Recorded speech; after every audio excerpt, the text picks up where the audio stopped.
दोस्तों, स्वागत आप सबका बिहार एसटीईटी के एक नए वीडियो में। और वीडियो को शुरू करने से पहले मैं आपको बता दूं कि इस वीडियो में हम लोग मुख्य रूप से 3 टॉपिक कवर करने वाले हैं। पहला करेक्शन को लेकर के, दूसरा एक इमेज जो कि आप लोगों को देखने लायक है, काफ़ी इंपॉर्टेंट है, उसमें कई प्रकार की जानकारियां हैं, आप लोगों का कई कन्फ्यूजन दूर होगा। तीसरा बीपीएससी के कट ऑफ के बारे में, जो कट ऑफ कल बीपीएससी का रिजल्ट आया, 8000 से ज़्यादा लोग उसमें सफल हुए हैं। तो ये 3 टॉपिक हम लोग कवर करेंगे।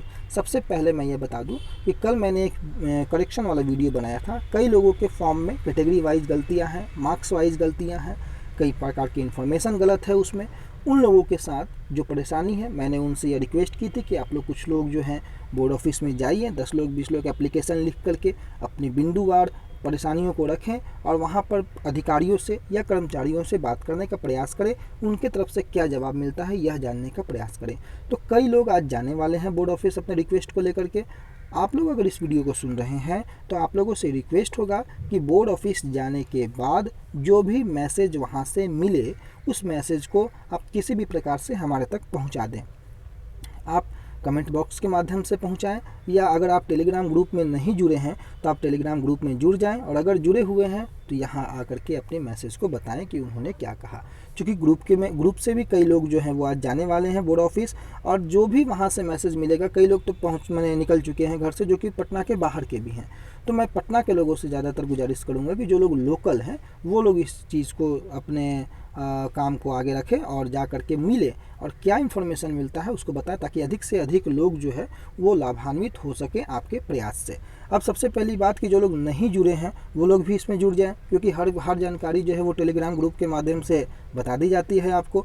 और लेट्स ग्रो विथ रणधीर आप सर्च करेंगे टेलीग्राम में तो सेम लोगो है, सेम नाम है, आप वहाँ जा करके ज्वाइन कीजिए और डिस्कशन ग्रुप में आकर के फ्री ऑफ कॉस्ट कोई भी डिस्कशन आप कर सकते हैं। और काफ़ी अच्छे लोग जो हैं इसमें, कोऑपरेटिव लोग हैं, मेरी ज़रूरत भी नहीं पड़ती है, सारे लोग आपस में बात करके जो है अपने प्रॉब्लम को सॉर्ट आउट कर लेते हैं।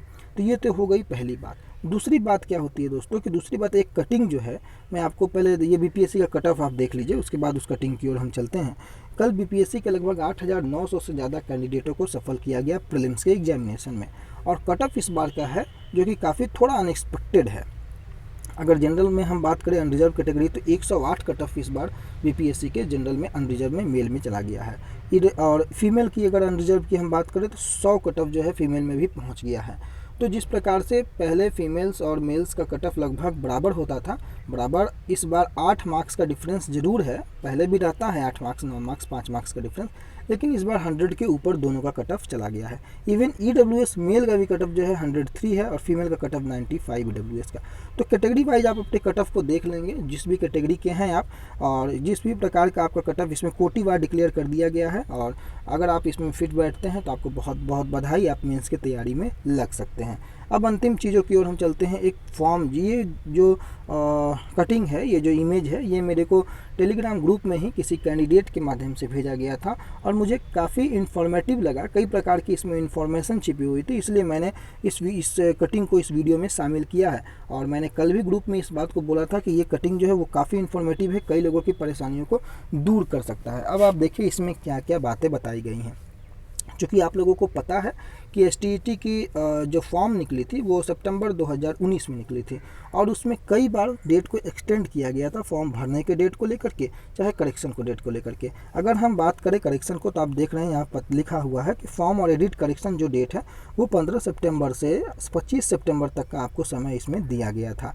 उसके बाद लिखा गया था कि जो मुख्य बातें जो आप लोगों को जानने योग्य हैं कि mobile number, email address, reservation, category जो है वो नॉट एडिटेबल था उस समय भी।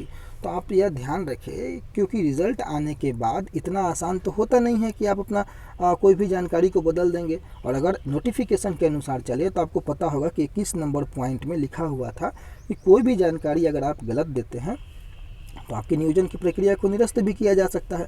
तो गलतियां तो आपने की हैं, मैं अगर यह बोल दूं कि आपने गलती नहीं की है तो कहीं ना कहीं मैं आपको झूठ बोलूँगा। तो गलतियां तो हुई हैं, जिनके साथ भी फॉर्म भरने में गलत, क्योंकि कई ब्लंडर मिस्टेक भी हुए हैं।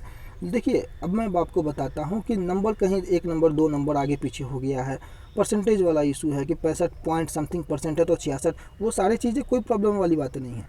लेकिन कैटेगरी इसलिए प्रॉब्लम वाली बातें होती हैं क्योंकि कैटेगरी के अनुसार रिजल्ट निर्धारित होता है, सीट कैटेगरी के अनुसार डिस्ट्रीब्यूटेड होता है।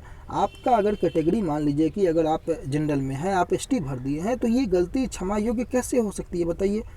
आप एसटी भरे हो तो आपको एसटी के अनुसार जो है वो आपको प्रमाण फिर आगे देना पड़ेगा ना, तब ना जा करके आपका अगर क्वालिफाई हुए हैं, सपोज कीजिए आप एसटी के मतलब रिजर्वेशन पॉलिसी से, और अगर आप जनरल तक मार्क्स नहीं ला पा रहे हैं तो फिर तो आपको प्रॉब्लम हो सकता है। और अगर आप जनरल तक मार्क्स ला रहे हैं और आपसे ऊपर वाले भी मार्क्स हैं तो भी तो प्रॉब्लम हो सकता है, क्योंकि आपने फॉर्म में वहाँ गलती की है। इसी गलती के सुधार के लिए क्या उपाय हो सकता है वो तो बोर्ड ऑफिस विभाग बताएगा। जब तक हम विभाग से रिक्वेस्ट नहीं करेंगे इन चीज़ों की तो उसके बारे में जानकारी हमें कैसे मिलेगी। तो इसके लिए हमें रिक्वेस्ट करना पड़ेगा और प्रयास जारी है कि किसी भी प्रकार से कोई इन्फॉर्मेशन निकल करके आए, किसी भी प्रकार से करेक्शन का एक डेट निकल करके आए, ताकि कुछ लोग करेक्शन अपना कर सके। अब देखिए, रिजल्ट आने के बाद आप दबाव नहीं बना सकते हैं कि नहीं हमको आप करेक्शन करवाना ही है। एक रिक्वेस्ट शांतिपूर्वक ढंग से बोर्ड क्या जवाब देता है उस पर निर्भर करता है। अब दूसरी बात कि कई लोग अब मन में ये सोचेंगे उनका तो नियुक्ति होगा ही नहीं। देखिए, घबराने की बात नहीं है, जितने क्वालिफाइड लोग हैं सभी लोगों की नियुक्ति होगी, लेकिन अगर प्रक्रिया शुरू होने के पहले अगर हमारे फॉर्म में सुधार हो जाता है, उस प्रक्रिया के लिए हम लोग प्रयासरत हैं। कई लोग के पास ये गलतियां हैं, तो जब तक हम अपनी गलती को गलती बना करके रखेंगे तो वो तो उचित नहीं है। अगर उसके पहले हमारी गलती सुधर जाती है प्रयास करने से तो कोई प्रॉब्लम नहीं है। अब यहाँ पर क्वालिफाई, आपको पता है कि नंबर ऑफ सीट के अकॉर्डिंग भी लोग क्वालिफाई नहीं हुए हैं, तो सारे क्वालिफाई का रिजल्ट होगा, उन्हें लेना तो है, लेकिन उस समय आपको यह प्रमाणित करना पड़ेगा कि आपने जो वहाँ पर कैटेगरी भरी है वो कैटेगरी किसी कारणवश गलत हो गई, क्योंकि आपको हर बार प्रमाण देना पड़ेगा वहाँ पर। ऐसा नहीं कि नियुक्ति से बाहर हो जाइएगा। कई लोग अगर उस लेवल के अनुसार मार्क्स फिर नहीं लाएंगे तो वो लोग जरूर बाहर होंगे। कैटेगरी वाइज डिस्ट्रीब्यूशन है, आपने अगर एसटी की जगह जनरल की जगह पर एसटी भर दिया है, जनरल वाला मार्क्स नहीं आ रहा है, तो अब तो जरूर बाहर होइएगा। तो ऐसे कई प्रकार की परिस्थितियां बन सकती हैं, लेकिन ऐसी परिस्थिति ना बने इसके लिए जो लोग आज गए हैं वहाँ से क्या इन्फॉर्मेशन निकल करके आता है वो हम आप लोगों तक पहुँचाने का फिर सेकेंड हाफ तक या शाम तक या कल तक प्रयास करने का कोशिश करेंगे। ये तो हो गई पहली बात। अब इसमें देखिए, दूसरी बात जो आप लोगों को ध्यान देने योग्य है कि सीजीपीए वाला इशू कई लोगों को, कंप्यूटर साइंस वाले लोगों को था, परसेंटेज वाला इशू। तो देखिए, कई लोग जो है ना, यहाँ देखिए क्लियर लिखा हुआ है, candidate with CGPA score to convert into percentage and enter in the application. तो यहाँ पर कोई इशू नहीं है भाई, आप सीजीपीए में है, परसेंटेज में कन्वर्ट करके लिखे हैं, कोई प्रॉब्लम नहीं है, इसलिए घबराने की बात नहीं है। उसके बाद बीपीएड वाला जो है कैंडिडेट इंटर बीएड फील्ड, चलिए तो कोई दिक्कत नहीं है। हाँ, रोल नंबर और रोल कोड वाला जो इशू था ये नॉट मैंडेटरी था, can be left blank if not available, नहीं भी होता तो कोई आपको दिक्कत नहीं होता। तो ऐसी कई प्रकार की जो जानकारियां हैं जो आप लोगों को जानने योग्य थी इस कटिंग में, वो मैंने देने का प्रयास किया। तो 2-3 जानकारी आप लोगों को यहाँ पर मिला होगा कि कैटेगरी में जिनका गलती है, खास करके कैटेगरी में, बाकी कोई भी गलती जो है वो सुधार योग्य है। कैटेगरी वाला गलती इसलिए थोड़ा सा ज़्यादा परेशानी हो जाता है क्योंकि सीट का अलॉटमेंट उसी के हिसाब से होता है, सीट का डिस्ट्रीब्यूशन उसी हिसाब से होता है और पूरे रिजल्ट पर इसका प्रभाव पड़ता है। तो कैटेगरी वाला डिस्ट्रीब्यूशन जो है, कैटेगरी वाला गलती जो है वो थोड़ा सा आपको पैनिक कर सकता है फ्यूचर पॉइंट ऑफ व्यू से। इसलिए आप लोग सबसे पहले तो एक एफिडेविट अपना बनवा लेंगे कि भाई वहाँ पर मेरी से ये गलतियाँ हुई थी, आप लोग उसके पहले का प्रमाण देंगे। तो ये सारी चीज़ें अपने हाथ को मजबूत करने के लिए आप लोगों को करना पड़ेगा, क्योंकि गलती हुई है तो उसको सुधार तो हम ही को करना है, चाहे वो कोई भी कैंडिडेट हो।